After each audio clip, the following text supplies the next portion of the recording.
Começa agora Esporte Brasil na Web TV.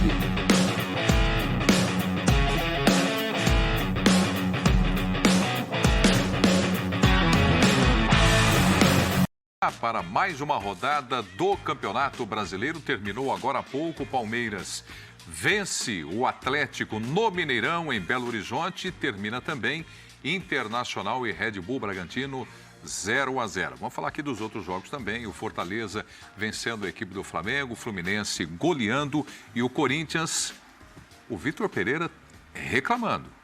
Corinthians venceu e a gente vai falar sobre tudo isso. Paulo Calçade, boa noite, amigo. Por favor, o seu destaque. Prieto, companheiros, fãs de esporte que nos acompanham. Olha, o Palmeiras tem a melhor campanha fora de casa. É o líder brasileirão, mas 8 vitórias, 6 empates, nenhuma derrota. Tem fora de casa 19 gols marcados, 8 gols sofridos. É o melhor ataque, é a melhor defesa. E, no geral, é o melhor ataque, a melhor defesa. A melhor defesa, ela é fundamental. Um jogo como esse. Ah, mas o Atlético perdeu oportunidades. Nós vamos discutir aqui. O Palmeiras não é que perdeu oportunidades. O Palmeiras aproveitou a sua oportunidade e ganhou o jogo fora de casa. Temos muito para falar, mas é um time que, diante de todas as suas dificuldades, a lista, se a gente colocar a lista de desfalques, problemas, até o treinador não estava no banco. Só que o Palmeiras sabia o que poderia fazer e o que não conseguiria fazer. E venceu o jogo. E o Galo está perdido. Que é o Atlético Mineiro do Cuca na versão 2022. O campeão brasileiro. É um negócio complicado. Vamos falar daqui a pouquinho. Vamos sim jogar uma luz em cima de Palmeiras e Atlético. O Atlético foi muito bem no primeiro tempo, criando oportunidades. E o Palmeiras aproveitando no segundo tempo. E teremos também, Pedro Ivo, arbitragem para discutir, enquanto vocês vão acompanhando aí os grandes lances desse clássico. Tudo bem, Pedro? Tudo bem, Preto. A arbitragem eu vou deixar para o Jean, que ele já falou para mim que quer comentar. Boa noite, Bertozzi, Calçade, foi de esporte com a gente. Tem duas coisas.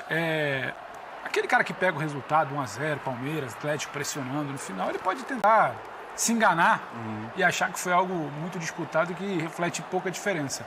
Eu prefiro olhar para a tabela. São 60 pontos para o Palmeiras. 40 pontos para o Atlético. A gente passou boa parte do campeonato debatendo se teria folha para chegar, que era uma primeira, segunda ou terceira força, aquela primeira prateleira.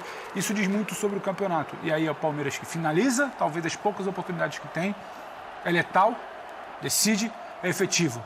É um Atlético que até quando tenta ter volume, não finaliza, quando precisa mudar, vai mal, quando tem que se recuperar, não consegue. Um Atlético desfigurado, né? Um Atlético decepcionante por tudo que a gente projetou na temporada. E acho que isso explica um pouco do que é essa tabela do Campeonato Brasileiro que o Calçade já vinha destrinchando. Melhor aqui, melhor ali, dentro, fora, gols marcados, gols contra. Então acho que isso explica muito mais do que simplesmente 1-0 que no Mineirão, se você parar para pensar. Fazer 1-0 do Galo no Mineirão, em que pese a uma fase, não é difícil. Não é fácil, é difícil. Então você segura um Atlético que finaliza mal. O Palmeiras não foi exatamente brilhante, ele consegue jogar 10, talvez 15 minutos no primeiro tempo, mas ele volta para o segundo tempo e faz. Ele é efetivo, ele resolve.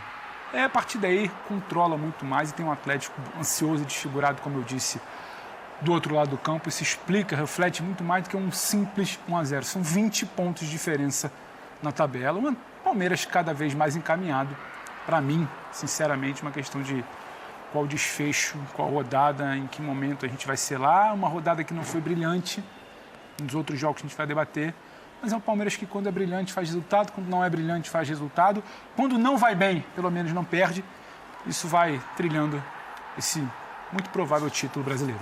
Esse é o lance do gol do Palmeiras e nós vamos discutir já aqui no Linha de Passe das oportunidades que o Palmeiras teve, né, de jogadas trabalhadas para chegar até o gol ali, como nós acompanhamos com o escanteio batido, com o Scarpa e tudo mais. As bolas na trave do Hulk no primeiro tempo, do Dudu também. Enfim, todos os lances do jogo você vai acompanhando aí. O Jean Oddi vai trazer o destaque dele agora. Tudo bem, Jean? Tudo bom, Preto? Boa noite para você, boa noite para os companheiros. Bom, é impressionante, né? É impressionante que o Palmeiras tenha conseguido aumentar a sua vantagem na liderança do Campeonato Brasileiro depois dessa rodada. Porque nada indicava, por mais que a gente saiba que esse Palmeiras é um time duro de bater e tudo mais, nada indicava que ao final dessa rodada a diferença na liderança aumentaria.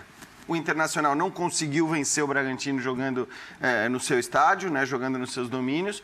O Palmeiras, sem 5 titulares e sem 3 reservas que seriam titulares por conta da ausência dos titulares, acabou vencendo o Atlético. A gente vai discutir muito tudo o que aconteceu no jogo, a gente vai discutir as chances desperdiçadas pelo Atlético no começo, como o Palmeiras conseguiu se segurar e como o Palmeiras conseguiu criar chances para também fazer o seu gol. Vamos discutir arbitragem, vamos discutir tudo isso. Mas acho que, sem entrar nos detalhes do jogo, é impressionante que numa rodada como essa, agora o vice-líder é o Fluminense, que atropelou o Juventude como a gente imaginava que fosse acontecer, porque o Fluminense vem jogando para isso, para atropelar um time como o Juventude no Maracanã. É o novo vice-líder, mas ao contrário do Internacional, não tem o confronto direto que o Inter tem com o Palmeiras na última rodada. Então, esses 9 pontos que o Palmeiras tem para o Fluminense são mais significativos do que eram os 8 pontos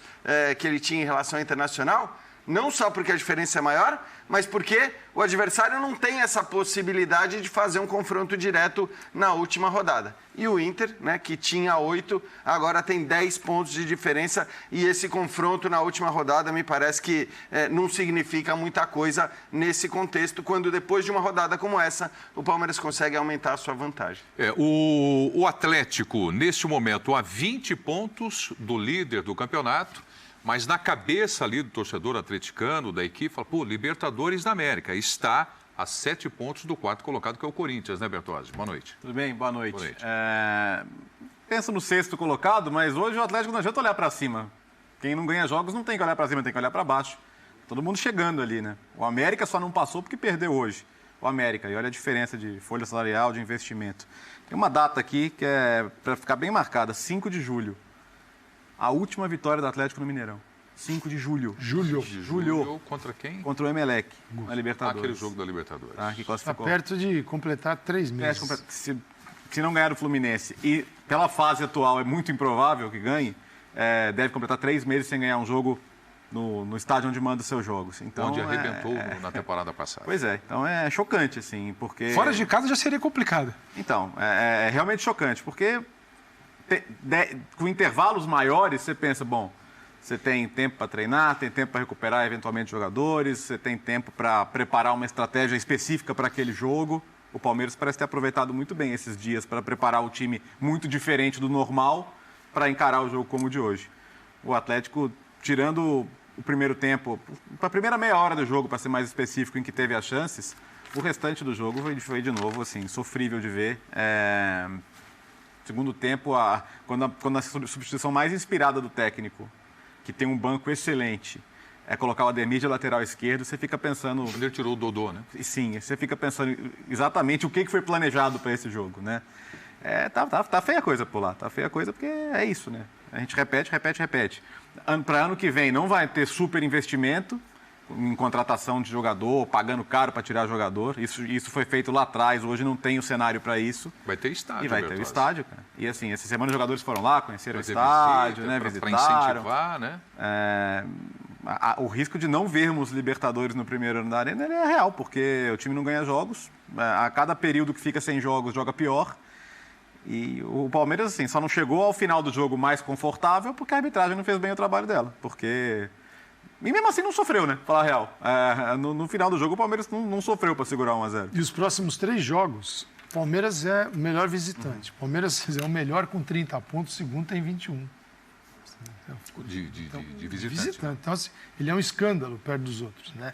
Muito à frente. Tem um jogo contra o Botafogo fora, recebe o Coritiba e aí sai para pegar o Atlético Goianiense. Então, são 3 jogos que, por esta e outra, será um outro Palmeiras, né?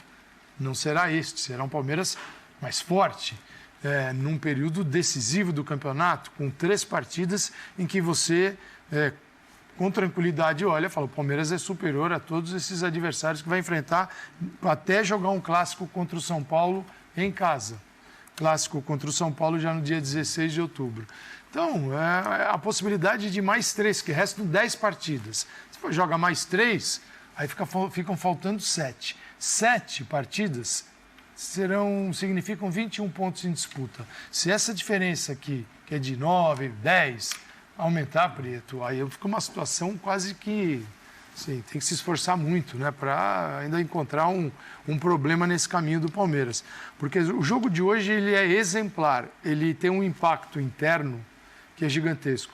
Essas coisas fazem diferença. Eu vou até contar uma historinha aqui, que a gente estava conversando. Aqui pintou durante essa semana, né? Você encontra o Lugano aqui nos corredores. A gente estava conversando Lugano, de Argentina, de Uruguai, de Brasil.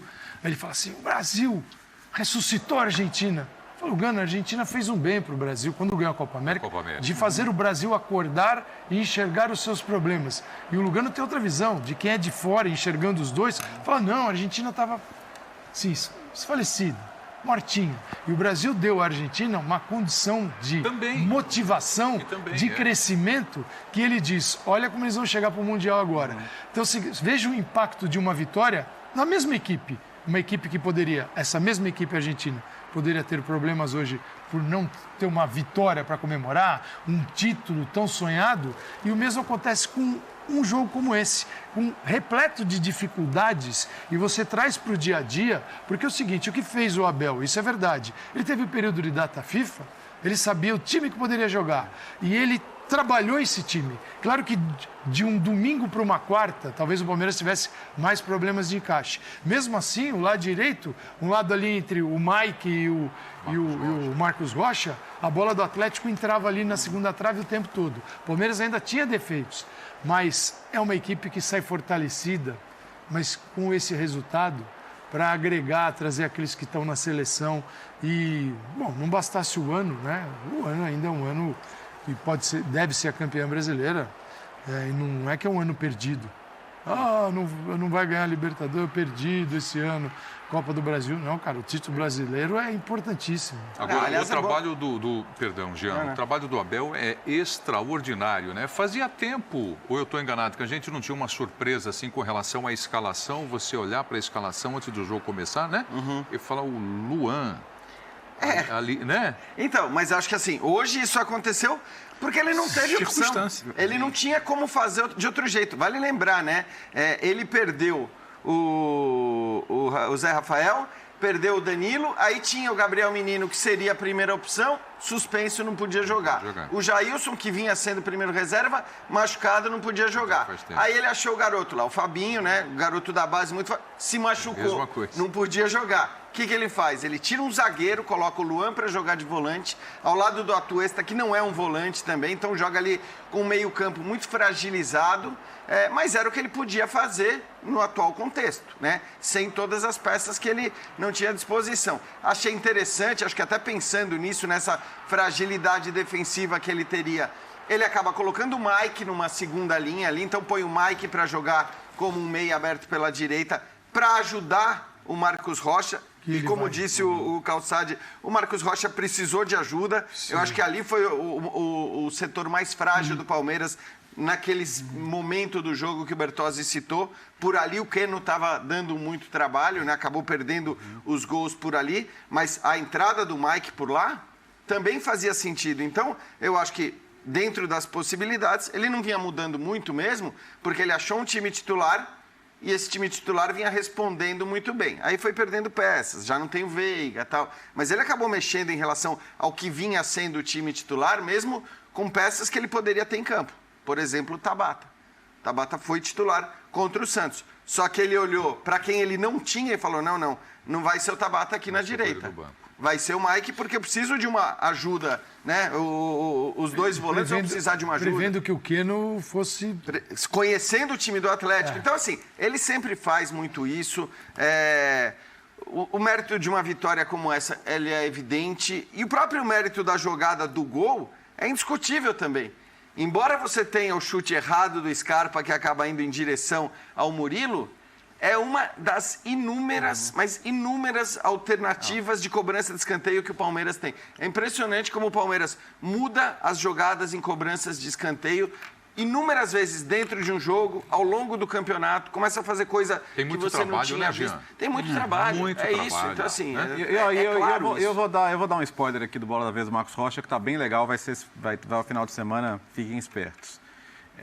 E que uma das coisas que ele fala sobre a convivência com o Abel e como o Abel transformou muita coisa é que, por exemplo, esse comportamento em linha de 5, O comportamento dele, mesmo como um lateral mais defensivo ou em situações como a de hoje, ele falou que quando ele começou a falar você faz isso, você faz aquilo, ele disse, a gente não faz isso. Basicamente, a gente nunca fez isso. Mas vocês vão fazer e vai dar certo. Né? Tenham calma, tenham paciência. Eu não vou contar mais porque ele conta melhor do que eu no programa. Conta mais, mas basicamente assim, o Marcos Rocha entende, e é um jogador que já vinha de ser um jogador ultra vitorioso no Atlético e dentro do próprio Palmeiras. Tinha rodagem. Que ele... Era algo que ele não conhecia. Ele descobriu coisas da função de defensor dele, e hoje ele é evidentemente um jogador muito mais defensor do que era antigamente, que ele não sabia. Junto com o Abel. Então, eu achei o testemunho dele muito importante até para interpretar situações como a de hoje. O Abel pegou ele de um lateral brasileiro, transformou ele no lateral europeu, assim, de que tem um... o do lateral ele se era ele faz... muito criticado. Eu até perguntei, né? Mandei um vídeo assim. Ele respondeu a sua pergunta. Porque eu falei, cara, você era muito criticado quando o Abel chega ao Palmeiras. Ele era um lateral muito criticado. A torcida pegava muito no pé dele, porque ele deixava espaço, porque defensivamente... É isso que o Calçade está falando, basicamente. Né? Ele foi transformado num lateral mais europeu. E tem uma lógica, né? Por que ele é europeu? Porque é o seguinte, você tem uma lógica. A lógica é, se você faz parte da primeira linha de defesa, você, acima de tudo... É um zagueiro. É um defensor. É um defensor. E aqui a gente tem aquela ideia de que o lateral... Né, lembro, atuações de jornal. 5, não apoiou. Puxa, isso é terrível. Esse pecado eu vou pagar bastante lá no... Fez muito? Nossa. Muito obrigado por assistir o nosso vídeo. Se você gostou, então não se esqueça de inscrever no canal e deixar o seu like, para ficar por dentro sobre o mundo do futebol e ajudar para o crescimento do canal, para produzirmos mais vídeos para você que é amante do esporte.